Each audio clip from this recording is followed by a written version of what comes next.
girl Yasmin Renee here with the Aligned in Power podcast. I am excited to be back with the new show, revamped and rebranded. I have an amazing guest here, super talented, super beautiful, super radiant, just overall. Her name is Amber Rain, and I'm so excited to have her. Amber, please introduce yourself. Hi, my name is Amber Rain Smith. I'm an actor, entrepreneur, mother, all the things. All of it wrapped up in one. Okay, so we're gonna start. We're gonna do a quick icebreaker. We're gonna do 30 questions, 30 seconds with Miss Amber Rain. Okay, y'all ready? Don't use these questions against her, y'all. For real. Don't do that. Uh-oh. All right. This is her opinion. Okay, ready? I'm ready. Let me turn my timer on just so. Am I ready? Hold on. Right, right. I kind of just threw this on you a little bit. So let me do my 30. I put 30 minutes, child. We would be talking, okay? Okay, let's see. There we go. Favorite color? Teal. Basketball or football? Basketball. Hidden talent? Singing. What did you want to be as a kid? Beyonce. Oh, biggest fear? Nope. Okay. Celeb lookalike? Oh, Karuchi. Oh, okay. Beach or mountains? Beach. Favorite movie? Love Jones. Oh, me too. Best male actor? Jeffrey Wright. Okay. Christmas or Halloween? Christmas. Favorite music artist right now? Shit. Okay, worst job you ever had? Honey baked ham. Country or city? City. Visit the past or visit the future? Future. Okay. Favorite season? Fall. Okay. Go to karaoke song? How's It Going Down by DMX. Period. Ooh. Calls or text? Text. Okay. Favorite zodiac sign? Libra. Oh. Favorite summer activity? Vacationing. Okay. Book or TV? Book. What annoys you? Loudness. Yes, me too. Flying or being visible? Fly. Sweet or sour candy? Sour. Okay. Book or movie? Movie. Okay. Favorite concert? Oh. Missy and Sierra. I missed it. Morning or night person? Night. Okay. Too busy or too bored? Busy. Yes. True love or be rich? Both. Okay. Own a plane or own a boat? Yacht. Yes, we love that. Would you rather talk to animals or speak different languages? Languages. Okay. There we go. That's it. Okay. See? Ooh. Yes. And you had. I should have said Lauryn much to Hill, go. but people be saying I look like Karuchi. I'm like, how? Slay? I can see both though. I don't see that. You don't see Karuchi? No. Okay. I can see a little bit of Karuchi. I'm not gonna lie. Yes. She's pretty. She I'll take is. it. They're both gorgeous. Yes. And they have really good energy. Yes. So, like, you can't go wrong with she's Lauryn sweet. Hill song. And then Karuchi, like you said, she's sweet. Mm-hmm. So that was just 30 seconds, a little bit, right? We got it over. So yes, I want to go into your acting career, right? Because you've had, just watching you like from Instagram, seeing you transition to like modeling to acting. What made you pursue acting as your career? I think it was like the natural progression for me. I always have been dramatic and just into entertainment. I wanted to be a model, but my dreams kind of just got deferred because I'm kind of short and it just wasn't happening, especially in Atlanta. So I did a short film and I just kind of fell in love with acting. And yeah, the bug bit me. Yep. There you go. Mm-hmm. How, with acting, there's a lot of no's, right? We get told that. How do you handle the no's of the acting career? Well, I just look at it as a part of, it's a part of it. It's somebody said this a while ago. It's auditioning is the job. Booking is just like a bonus. So your job as an actor is to audition and get told no. Like, that's literally what you're supposed to do. Yeah. And if you're not getting told no, then you're not putting yourself out there enough, most likely. So yeah, it just comes with it. It's a part of the territory. I like how you changed the perspective of it. Like, this is the job, so that you're kind of not expecting the no, but when you get the no, it's not so devastating as if you didn't get the job. Right. Because you got the actual audition for it, you know? So Exactly. Changing that perspective definitely helps. I hope that definitely helps somebody out there who's like looking to get started. You had a recent project, Beauty in Black, on Netflix. Check it out, y'all. Check it out, y'all. Yes.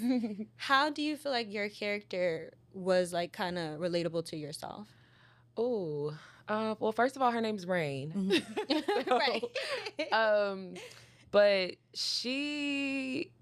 I've seen this girl so many times. Okay. You know, the girl who just wants to do whatever it takes to be seen, to be valued, to be noticed, whatever that may look like. And, you know, she goes, unfortunately, to the extreme and does something that could alter her whole life, Right. or possibly kill her, you know, who knows. So I think it was relatable in the sense that, you know, I haven't personally done anything like this, but I've seen it so many times. And, you know, girls that go under the knife and don't wake up, or, you know, so. Yeah, definitely. Okay. And as far as what was your favorite part about filming? I gotta say my castmates. Okay. Like, they're just phenomenal, just great people. We're like a family now. And of course, working with Tyler Perry, Right. It's like a dream come true, literally. Yeah. So yeah, just the people. People. Yeah. That's really cool. What was your least favorite part of filming? It just was so fast. Like, we're done. Fast. Oh, wow. What happened? We just started yesterday. Where did it all go? Yes, Tyler Perry works super fast. So it's like you get here and you fall in love with these people and you're having such a good time, and it's just like, okay, we're wrapped. Right. Okay. Good night. Good night, everyone. Yeah. Okay. Was that the quickest project you've done? Not the quickest. Okay. But for a series, very quick. Got it. Yeah. Okay. Okay. So, tough moments in your career. Like you said, you mentioned modeling. How was it really hard for you to come to that reality with modeling? Yes and no. Because my mom instilled this in me, this confidence, and I just feel like I can do anything. But I think I kind of just wore myself out. Like, because I got to the point where I'm like, well, if they're not booking me, I'm just gonna book my own shoots. And now I'm just coming up with all these creative shoots, and, you know, it just was very taxing and draining. So I kind of just, what's the word I'm looking for? Like, I just, I don't know. Like a burnout in a way? Yes, burned out. Gotcha. Thank you. Yeah. So I just got burned out. Yeah, thank you. Appreciate you. I just got burned out with it. But especially, like I said earlier, like in Atlanta, I noticed that the industry here was more like urban, like, you know, big booty, and Absolutely. I don't have a lick of a booty. So yeah, it's okay. But just want to give you like a moment for like to give you your flowers, because when I started modeling, I was like, Amber Rain, oh my god. I first seen your page from Shazay and Cara. Shout out to y'all. Oh yeah. So when I first seen you, this was when I first started getting into it, and I was like, oh my gosh, like look at her, like superstar automatically. So I definitely want to give you your flowers, because you were like one of the first models I seen on like Instagram, like killing it. So I was like, maybe one day I can be, you know, but That's so sweet. I'm short than you, so my dreams also were not going too far. But I wanted to let you know that because it was definitely something that, watching you and how your shoots were going, your creativity during your shoots, it was something that I completely admired and was inspired by. So I definitely wanted to give you your flowers. Of course. Thank you so much. Of course. With transitioning, what was it hard for people to kind of stop seeing you as the model in a way? Yeah, I think it was a little frustrating. It got to the point where I was just like, I'm not gonna tell anybody that I act. I'm just gonna just show and prove. Like I don't even want to talk about it really. Okay. So because it was just like, I would, let's say, go to an event or something, and they would be like, "Oh, this is the model," and I'm just like, not really. Got But once people see it, Mm-hmm. then they know. So it just was like, work harder. Okay. Yeah. Yeah. How do you keep yourself motivated and that confidence that your mom instilled in you? How do you keep that up day to day? Well, I have a daughter now, Yeah. so somebody got to make it work. Hello. Okay, somebody got to make some shake. So my daughter, of course, and just like the ambitions that I have, I just haven't reached my fullest potential. Okay. And I'm just all about self-mastery and just being better and doing more and doing better, which is not always healthy, but hey. Yeah. And like you said, it's not always healthy. I see a lot of people who on Instagram, you're like, oh my gosh, like that person is. And then when you meet them, they're like, yeah, I'm just not going as hard as I want. Or they're kind of a little harder on themselves. And it's just like, but to someone else, you're doing everything that you like, that they would probably want to do. Yeah. How do you feel that way, that you experience that? Absolutely. Okay. I'm like, what's next? Right. Hello. When do you feel like you'll get to a point of like, okay, this is it? What's your like the highest peak? I have so much that I want to do. Okay. Like there's just so much that I haven't done yet. Yes. And it's not even about like the accolades and like awards. That would be great. Love that. But like I want to produce too. Like I want to build my own stuff, or create my own stuff. So it's so much I want to do. I can't even think about like the end yet. Right. Yeah. Yeah. Definitely. Still very in the journey. Much in the mud. Yes. Love that. Okay. Yes. You said as a kid you wanted to be Beyonce. Mm-hmm. Okay. How so? And you have a hidden talent, singing. What, like, how did that come about? How did you like? So as a kid, like I had a group in 3rd grade called Girlfriend. Okay. And my name was Star. Oh. And so we would make up songs and videos at recess. Wow. Like, well, no cameras, but it was a music video. It was a camera there somewhere. Yeah. Behind the scenes. Yeah. Me and my cousins would like climb trees and act like we was in a video. Like, I don't know. It was just yeah, and Beyonce just is always been like that girl. Yes. Definitely. Like, who else would I want to be? Right. I understand. I could say entertainer, but like Beyonce. Right. No, that's the pinnacle. That's where we're going. Right. Yeah. No, I get it. What else, would it be? That's the goal. Completely understand. Okay. What would you say is the importance of transitioning? Because a lot of people find it very hard to transition. Mm-hmm. Sometimes they feel like they've failed when they're trying to transition or pivot. Mm-hmm. How important do you feel like it is to pivot in life in general?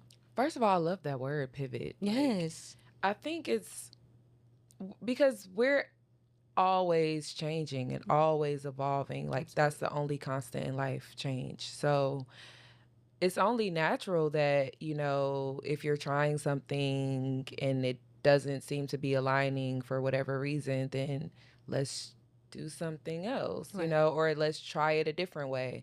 I'm not afraid of failure because I don't even look at it as failure. Okay. I look at it, as a lesson. Like, okay, that wasn't quite right. I think I'm getting closer though. Mm-hmm. Okay. And I just always look at it like that. Like, even let's say with relationships, like you can't say, my relationship failed, so then what? Right. It's like I learned whatever I needed to learn there. And then now hopefully I will get better or, something that's better aligned with what I want. Definitely. So that's how and I love that better aligned, because I do feel that when things don't work out, a lot of people are so quick to quit, but it's like it just didn't work out in that lane. You know, it's still so many other lanes, and I think that that's like super important, because even when I went to school for journalism to be a newscaster,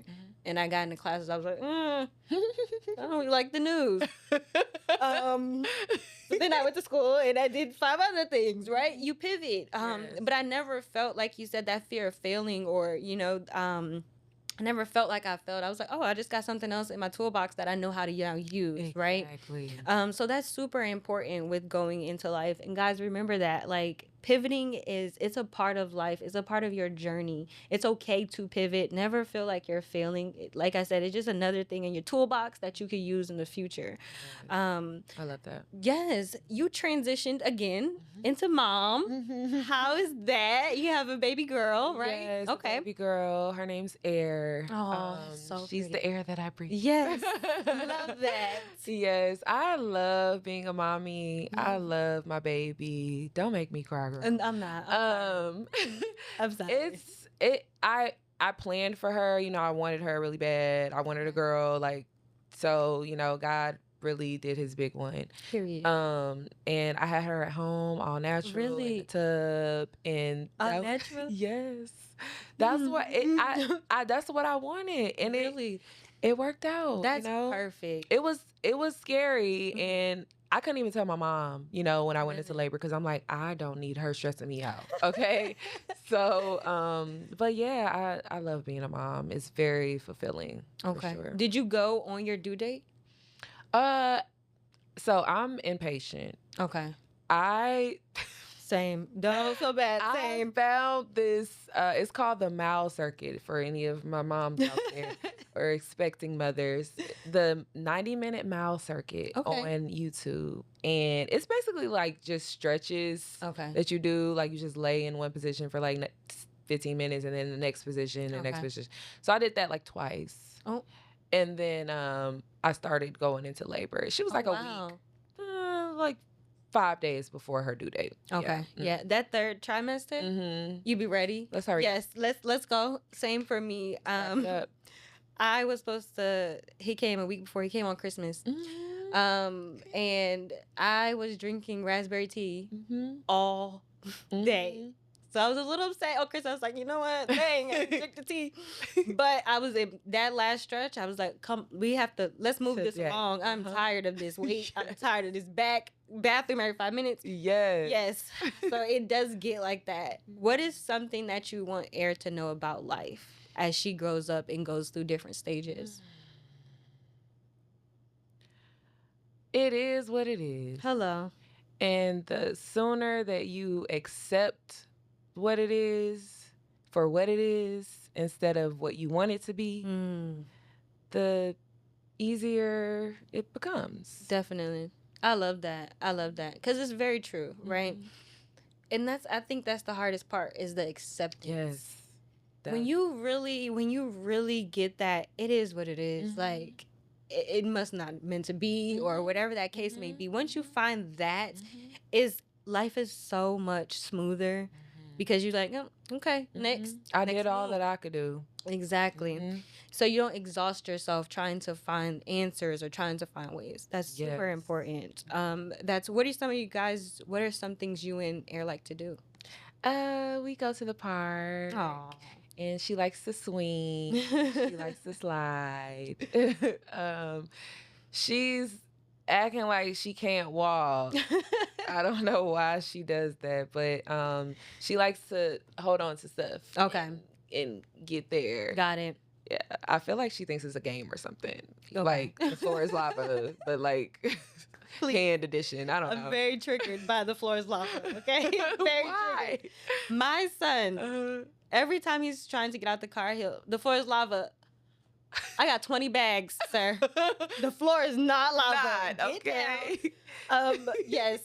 Yes. I should have asked for a girl. I also got what I wanted, and I'm not sure if I wanted that. I'm really jealous of the girl moms. Aww. You know, one day you'll be able to have the tea parties, get your girls' nails done. I'm playing WWE SmackDown every night. At least you'll stay in shape. That's very true. You say very active. true. Busted lip. Yeah, all the nines. Oh no, she's very rough. Oh, now. she is. Oh yeah. Okay. Okay. She'll slap me up a few times. I think maybe it's just a kid thing. Yeah. Okay. Yeah. We won't Hopefully put it on she grows gender. out of it. Right. Okay, perfect. You are actually also another transition for you, becoming an entrepreneur as far as your new business venture. Tell us a little bit about your new business venture. So Kiki Mats is the franchise that I opened here in Atlanta. It's originally from Houston or in Houston. But I saw it on Instagram and I was like, what is this? I want to do it. Yeah. Can I have it? So it's basically like a sip and paint, but with custom doormats. Okay. So you choose a stencil, whatever you want it to say, you paint. It's like a paint party. Okay. And yeah, you take it home, and instead of having that dry welcome, now you can say in my bag or in my bed. Period. Or, something like that. Yes. So, yeah. That's really fun. How do you enjoy that business? I love it. It's so much fun. Like, I work the parties. Like, people are like surprised when they come in there. They're like, it rained. Like, right. Sit down, get your apron. I like it. Yeah. So like this past weekend was my first time not being there for a party because I was out of town. But yeah, I love it. It's so much fun. Okay. Yeah. Is that the first business venture that you've had? Girl, absolutely not. Okay. I have. Tell us a little bit.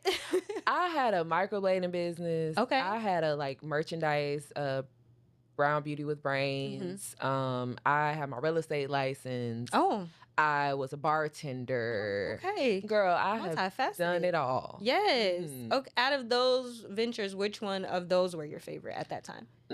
Probably Brown Beauty with Brains. Okay. Just because people really loved it and wore it. And people still wear it. I'm like, oh, y'all liked it. Right. That's cute. Are you bringing any of those back? I might. Okay. I keep saying that. I might. Yeah. See. And I see on your story you discussed also starting a podcast. How? Okay. You ain't have to call me out. I'm sorry. I didn't think. I gotta hold you accountable. I seen it. Yeah, because at Kiki Mats I also have I have all these spaces, like these different rooms. Like this is a beautiful room, beautiful set. So I have these spaces that need to be used. Yeah. So I'm like, I might as well, and I've been getting the itch. Okay. So okay. Yeah. 2025. 2025. Yeah. We'll if it's December 2025, it's still 2025. 2025. Listen, it's still 2025. We ain't gonna put a time or a month on it. Thank you. Okay, perfect. Also, your goals. Since we're talking about 2025, let us know some of your goals in 3 words. What are you looking forward to, or how you feeling going into this new year? Automation. Period. Overflow.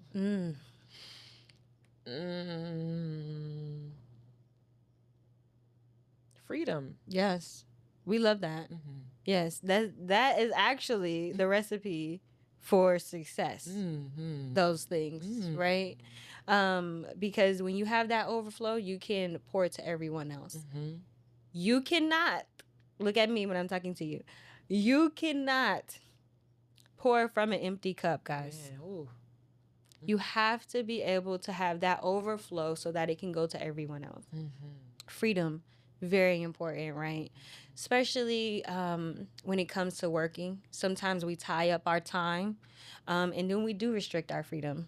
So we do feel a little bit chained down when that happens. Yes. So that's really important. All those are key factors. How would you describe this year, 2024? Ooh. Mine was ghetto. So, Okay. Yeah. This year was definitely challenging. Okay. For sure. Okay. I went through some things that I never thought I would have to experience. Absolutely. So definitely challenging, but also, my daughter is 1. So it was also the balance. Right. I got to experience the beauty of, a baby. Definitely. And all that. So yeah. Okay, so we're getting into Terrible Twos soon. Woo! The next show. Okay, we'll talk I'll about be it back. In the next show. Okay, so what advice would you give to someone that wants to follow that same path or has been where you've been, those lows, how would you, what advice would you give to them? I would say find your tribe. I know it's easier said than done, but you need people. Definitely. You need people. That's why we're here, Mhm. for each other, Right. to love on each other and, you know, take care of each other. God blesses us through people. So, you know, don't be afraid to vent. You know, I always, especially like my best friend, we have this thing whenever we need to vent to each other. Are you in a space to you do have the Absolutely. capacity Absolutely. to receive this? Because I need to vent. So, you know, letting it out, talking to people, you know, asking for help. I'm still not good at that, but definitely build your tribe and find your community. If it's, you know, acting, people, work with your people next to you. You don't have to be trying to talk to Tyler Perry today. You know, you might not be there yet. Yes. So, you know, but somebody next to you might be the next Tyler Perry. Yes. So I say community. That's the biggest, Absolutely. biggest thing. Absolutely. That's completely, absolutely correct. Because you do need that community, not only to advance, everybody advances, right? But also to open up, to vent to talk. I like that you and your best friend, you guys do that. My friends, they do the same thing. With me being a therapist, they're like, don't charge me now. I'm like, what's your insurance? I always ask them, what's your insurance? Because that's going to cost you. But when we do get into conversations, do you want the therapist or do you want the friend? Because it's going to be two different ways that I'm coming at you in a way. So I always, do you want the therapist or do you want your What's you the want difference? Okay, good question. All right. So what the difference is as a friend, I'm always hold you accountable regardless as a therapist or a friend. As a friend, I'm going to listen different. But as a therapist, I'm going to ask you questions that'll make you listen to yourself differently. Right? So I'm going to give more advice as a friend, and as a therapist, I'm listening more. So I'm able to, they do get a little cross sometimes. My mom is always like, could you take that hat off? Thanks. I don't want to talk to her. Okay, my bad. You know, I forgot I had it on, you know? So they do get mixed. Here? Right. So they do get mixed sometimes, but it's just the listening portion of it is so much different, because my friends, you need that sometimes. You do need that. Okay, I can't tell you everything, so let me ask certain questions so that you know the answers next time. That's the key with the therapist, because y'all be asking the questions to help us get there. Exactly. And that's what I've seen. Like, a lot of people come to therapy because they want us to give them answers. We're not actually ethically able to do that. That's against our code of ethics too. Because you can do anything. If I tell you to go do something and you go do it and something Now happens, I'm responsible. now I'm liable. Exactly. So the point of therapy, and a lot of people don't know that, is to ask questions. Because we go our whole lives with people telling us what to do, right? You're in school for forever sometimes. Your parents. So when people do get on their own at certain ages, it's really, really hard for them to navigate life, because now I have to have the answers. And I don't have all of them. I see people who have the answers and I want to be where they are. That comparison happens. So it's very important for people to just stay in their own lane. But as a therapist, that's what I want to do. I want to ask you questions so that when you're in that same predicament next time, you're like, oh, I got the answers. I believe in myself now enough to have those answers. So that's the difference in that. So like I said, it does get a little blurry, y'all. I ain't perfect. But definitely with my clients, straight therapists, I don't cross those lines with them at all. But with friends and family, I'm like, well, maybe have you thought about it this way? And they're like, no, tell me what to do. I'm like, okay, do this. So it's just that difference in it. But yeah, that's the main difference. Yeah. Makes sense. It gets technical sometimes. But yeah, if you're watching and you call me, I'm billing your insurance. Okay. I take all of them. So, but yes, thank you again for coming. I appreciate you so much. I appreciate the work that you do, and everything that is coming for 2025 for you. It's going to be a bright year. Yes, see, look, you already got the color on. And thank you, like I said, thank you again for joining me. Just to give these people a little bit more of Amber Rain Smith. So where can we find you? What are you looking forward to next year? Well, thank you for having me. Of course, I of course. appreciate this. This was great. Yes. It felt really you got good. Okay, I love that. I love when Yeah. people say that. Yes. Y'all see? Good. I told y'all. I told y'all. Y'all be playing with me. Yeah, so thank you. This is great. Of I course. can't wait to see it. And you can find me at The Amber Rain, or Exactly. Kiki Mats ATL. That's KICKYMATSATL. Perfect. And can people book through that? Okay. Yeah, you book from the website kikimatsatl.com. Okay. You can book the rooms there. You can make an appointment just for you and your boo or your homegirl. Okay. However you want to do it. Yeah, date night. Valentine's Day is coming up. Do not wait till the last minute to plan Valentine's Day for that girl. Get on it. Okay. Okay. Love you guys. Thank you all for tuning in, and I will see you next time. Bye guys.